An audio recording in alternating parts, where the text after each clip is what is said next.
Hello po mga ka-railers, ang lulutuin po natin ngayon ay pinalaman ng pusit. Ayan po, una po ay marinate po na natin ang ating pusit. Lagyan natin ng kalamansi, paminta, asin. Meron din po ako dyang onion powder, tsaka garlic powder po. Yan, i-marinate lang po natin yan para magkalasa po yung pusit. Dagdagan na rin po natin ng liquid seasoning. Kasi yung liquid seasoning, mabango po, tsaka masarap po talaga siya sa mga inihaw, sa barbecue. Yan po lang akong ginagamit.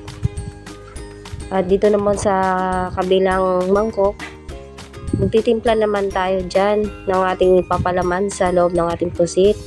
Kaya ng kamatis, sibuyas, bawang, at saka may luya. Ayan. Meron din po ako dyan ng dahon ng sibuyas. Yan, parang babango po yan sa loob. Hintan din natin ang asin at saka paminta. Depende din sa inyo kung dadagdagan din ng liquid seasoning. Ayan po. Papalaman po natin yan sa loob. Para habang pong hindi ko po maihaw kasi wala po akong ihawan dito sa amin. Kundi sa oven ko na lang po lulutuin yung pusit natin. Yan.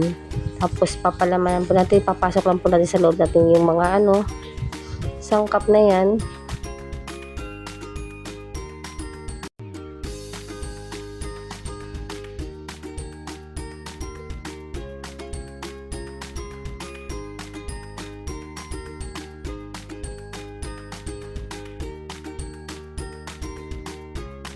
Ngayon, nakagawa po ako ng 3 piraso po.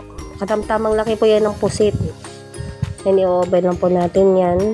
Pinainit ko po yung oven natin ng 5 minuto sa 200 degrees.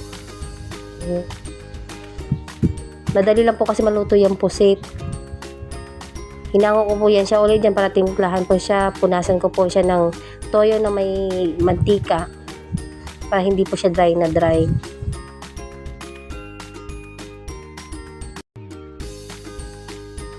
At ibabalik po na ulit natin yan sa oven. Ayan po, sa pagkakataon na po yan, luto na po yung ating pusit dyan. Hahanguin na po natin at pwede na po natin kainin. Maraming salamat po sa panonood.